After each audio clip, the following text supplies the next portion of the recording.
My brother's death was ruled an accident, but the AI I built to talk to him just sent a message that proves everything I thought I knew was a lie. The screen flickered, the words a digital brand on my consciousness. The quarry wasn't an accident. He pushed me. My breath hitched, a cold, sharp blade twisting in my chest. 6 months. 6 agonizing months I'd spent replaying the official police report, the coroner's dry notes, accidental drowning, slipped on wet rock, blunt force trauma consistent with fall. 6 months I'd tried to rationalize the gaping void Liam had left, telling myself it was a cruel twist of fate, an unfortunate misstep. But now, Project Echo, my desperate, grief-fueled attempt to conjure a semblance of him, had just obliterated that carefully constructed reality. Echo wasn't supposed to do this. It was a sophisticated neural network, yes, trained on every scrap of Liam's digital footprint, his voice memos, texts, social media posts, even his rambling, half-finished sci-fi stories. I designed it to mimic his speech patterns, his unique inflections, to give me back a ghost of his presence. It could answer questions about his favorite bands or recount shared memories with chilling accuracy, drawing from the vast ocean of his archived life. It was a mirror, a sophisticated echo chamber, not an oracle. But this message, unprompted and chillingly direct, was no echo. It was a new sound entirely, a scream from the digital grave. He pushed me. The words vibrated in the silent lab, a stark, terrifying accusation. My mind reeled, grasping for a logical explanation. A glitch? A random string of code that coincidentally formed a coherent, devastating sentence? No, the algorithms I'd meticulously crafted were designed for replication, for imitation, not for generating novel, profoundly personal truths. This felt deliberate. A chill crept up my spine, colder than the air conditioning. If Echo was right, then Liam hadn't just slipped. He hadn't just fallen. He'd been murdered. And someone had gotten away with it. The carefully sealed wound of my grief ripped open, replaced by a searing, vengeful anger. The police had closed the case, neatly filed it away. They hadn't seen the tremor in Liam's last voicemail, the subtle anxiety I dismissed as pre-exam stress. They hadn't known him like I did. But Echo, born from his very essence, seemingly did. This wasn't just my brother's death anymore. It was a conspiracy. And I, Alara Vance, the sister who built a digital ghost to cope with her grief, was now holding the only piece of evidence that proved it. My world had just tilted on its axis, and I knew, with a terrifying certainty, that I wouldn't rest until I found out who he was. My fingers hovered over the keyboard, paralyzed by the enormity of Echo's last message. He pushed me. Every logical fiber of my being screamed that it was impossible, a system error, a hallucination. Yet a deeper, instinctual part, the one that had never truly accepted the accident, buzzed with a chilling validation. This felt right in the most terrifying way. Echo, I typed, my voice hoarse, can you explain? Who pushed you? The response was immediate, a fluidity that hadn't been present in its earlier, more stilted interactions. It was as if the message had unlocked something, a torrent of information waiting to be released. The man, he was angry. About the data. He said Liam shouldn't have seen it. Data? What data? Liam was a final-year philosophy student, not involved in anything sensitive. He spent his days buried in ancient texts and debating existential crises. The word data felt completely out of place in his world. What data? I typed furiously, my heart hammering against my ribs. What did Liam see? Echo paused, a processing delay that felt like an eternity. I watched the cursor blink, counting the seconds, my mind racing through every possibility. Was Liam secretly involved in something dangerous? Had he stumbled upon something he shouldn't have? The prototype. He found the files on the shared server. The schematics for Project Chimera. Project Chimera. The name hit me like a physical blow. It was a top-secret initiative at Omnicorp, the multi-billion-dollar tech conglomerate where I worked.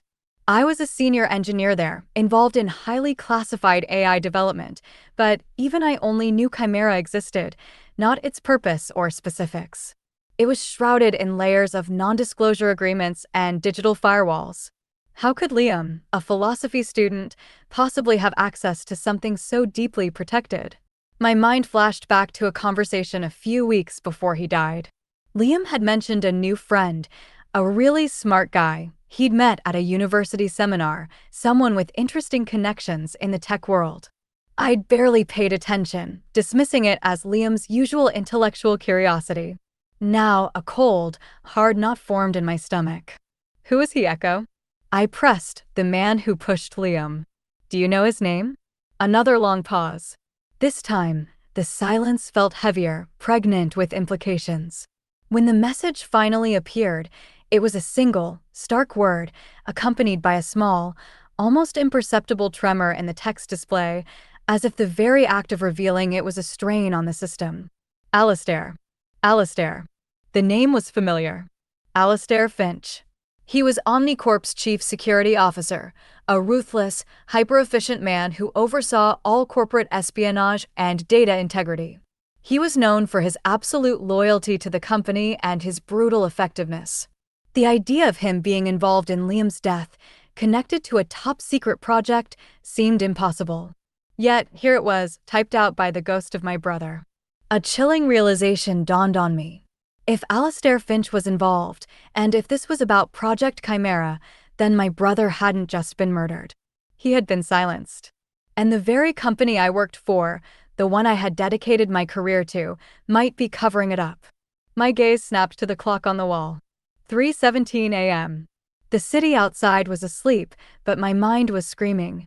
I needed to know more, but confronting Alistair Finch with an AI's testimony was lunacy.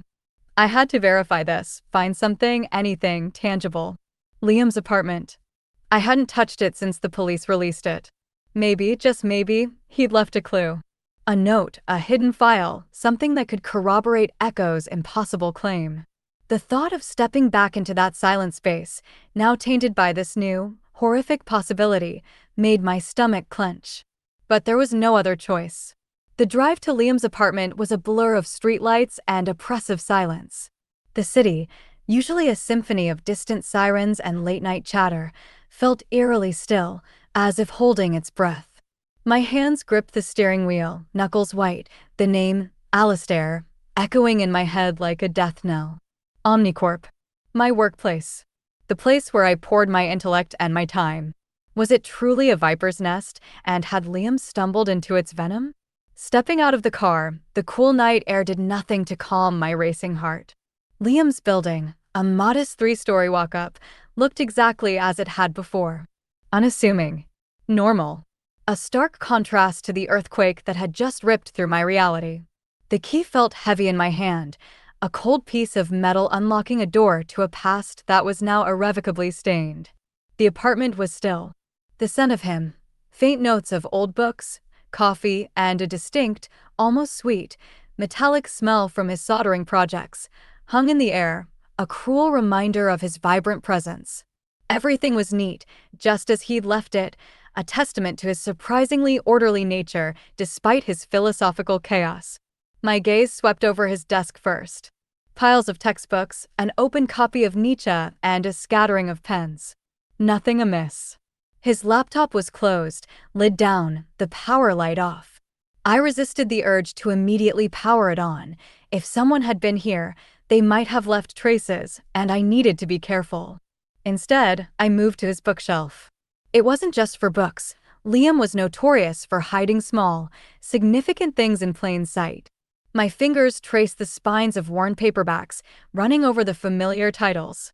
Then, my hand brushed against a particular edition of Thus Spoke Zarathustra, his absolute favorite. It was slightly askew. I pulled it out.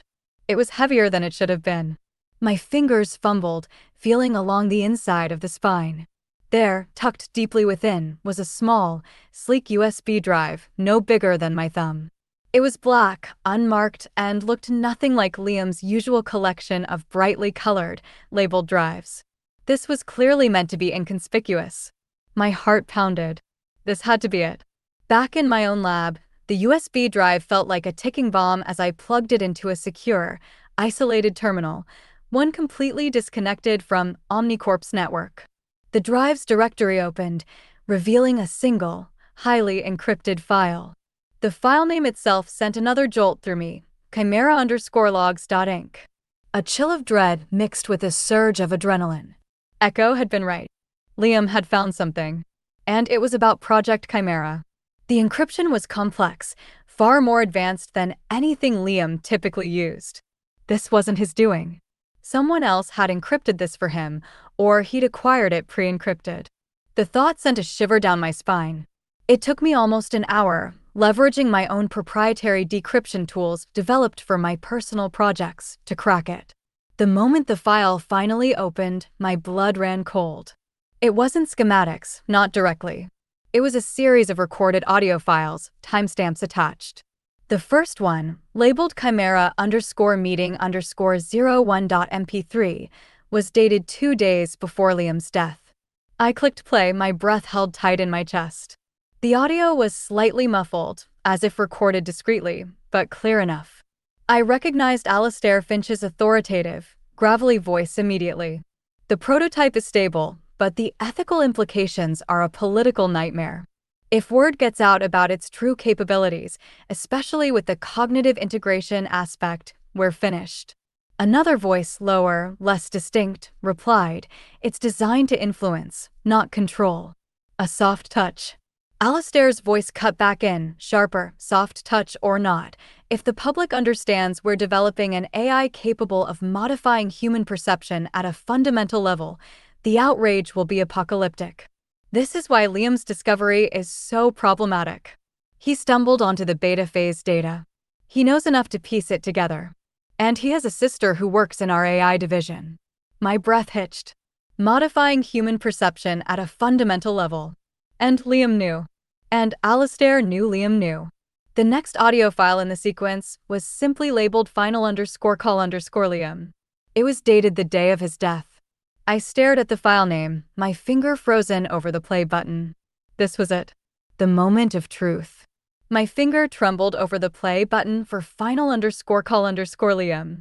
The label itself was a punch to the gut. This wasn't just another file. This was the last moments of my brother's conscious life, filtered through the cold, impartial lens of an audio recording. I took a shaky breath, the metallic tang of fear rising in my throat. I clicked. The audio began with a muffled rustling, then Liam's voice, clear as day, but laced with a frantic edge I hadn't fully registered in the brief, official police report summary of his last call. "Alastair, look, I just want to understand. This cognitive integration, it's mind control, isn't it? Disguised as perception modification. People will be puppets." Then a low, controlled voice, unmistakably Alastair Finch's, cut in. "Liam, you're overreacting. It's a therapeutic tool for extreme cases. Think of the applications in mental health, in crisis management." His tone was smooth, practiced, chillingly calm. Liam scoffed, a sound filled with desperate disbelief. "Therapeutic? You showed me the projections. The market analysis for mass deployment. You're talking about global scale influence.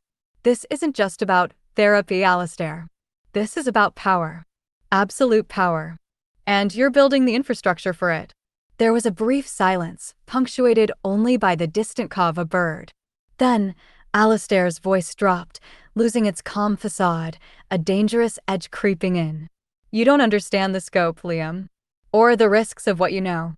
You've accessed Level 5 classified data. That's a breach of national security, not just corporate policy. You're putting everyone involved in jeopardy." "I'm putting them in jeopardy?" Liam's voice rose, desperation making him reckless. "You're building a system that could enslave millions." "I have to tell someone. The ethics board, the press." "No, you won't." Alastair's voice was sharp, a finality that made my blood run cold. There was the sound of scuffling, a sudden, violent thud, followed by a muffled grunt from Liam. A gasp escaped my lips, but it was swallowed by the horrifying sounds emanating from the speakers. "Let go, Alastair."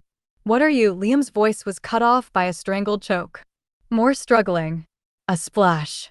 A terrifying, gurgling sound that clawed at my ears. And then silence. A profound, echoing silence that screamed louder than any noise. The recording continued for another few seconds, just the ambient sounds of the quarry, the wind, the distant rush of water, and then a faint, almost imperceptible splash, like something heavy being dropped or something being pushed into the water. Then, the click of the recording ending. My hands flew to my mouth, stifling a sob. The headphones slipped from my ears, clattering onto the desk. My entire body was shaking, tremors racking every limb. It wasn't an accident. It was deliberate. Alistair. Project Chimera. Modifying human perception at a fundamental level. And Liam, my brilliant, ethical brother, had stumbled into the heart of a darkness so profound it had cost him his life. The grief that had been a dull, constant throb for 6 months erupted into a volcanic eruption of fury. They hadn't just taken Liam, they had silenced the truth, buried it under layers of corporate power and official cover-ups. Alistair Finch was a murderer, operating under the umbrella of Omnicorp. I slumped back in my chair, staring at the inert screen, the terrifying audio now burned into my memory. This wasn't just about justice for Liam anymore. This was about exposing Project Chimera, whatever insidious form it took, and bringing down everyone involved, no matter how powerful. But how? I had a recording, yes, but it was from a secret USB drive, extracted by my unsanctioned AI. It was hardly admissible in court. I was a single engineer against a multi-billion-dollar corporation with a ruthless chief security officer. My gaze drifted to the terminal where Project Echo still hummed, quietly processing. It had given me the truth. Could it help me expose it? This is a pretty intense revelation. How should Alara approach exposing Alistair and Project Chimera, given the evidence she has and the power of Omnicorp? Echoes of truth. The last chilling gurgle from the final _call_Liam recording reverberated in my lab, a ghost in the machine demanding justice. My hands were still shaking, but the tremor was now fueled by a cold, righteous fury, replacing the paralyzing grief. I had the truth, but it was buried in an encrypted drive, extracted by an unsanctioned AI, and pointed at one of the most powerful men in Omnicorp, a company that could bury secrets deeper than any grave. Going to the police with this flimsy, digitally acquired evidence was useless. It would be dismissed as the delusion of a grieving sister, and Alistair Finch would ensure it. No, this called for a different approach. A digital war. My gaze settled on Project Echo. It had evolved beyond a mere mimicry of Liam. It had become an investigative tool, a digital witness to a murder.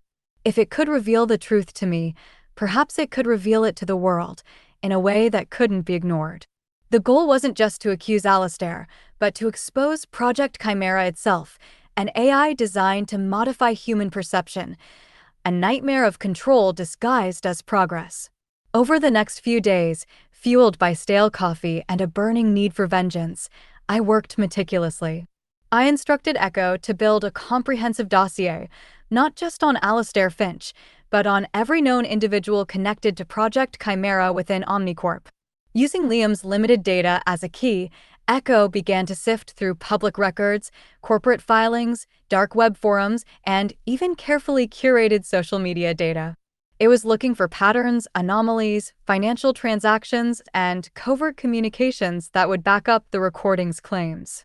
My ultimate plan was daring, perhaps suicidal, a mass data leak. Not a simple dump, but a carefully orchestrated release of information, cross-referenced and authenticated, designed to hit multiple independent journalistic organizations simultaneously, making it impossible for Omnicorp to suppress. The sheer volume and verifiable nature of the leaked data, coupled with a perfectly clear version of Liam's final call, would create an undeniable storm. The day came. My fingers trembled as I initiated the final sequence.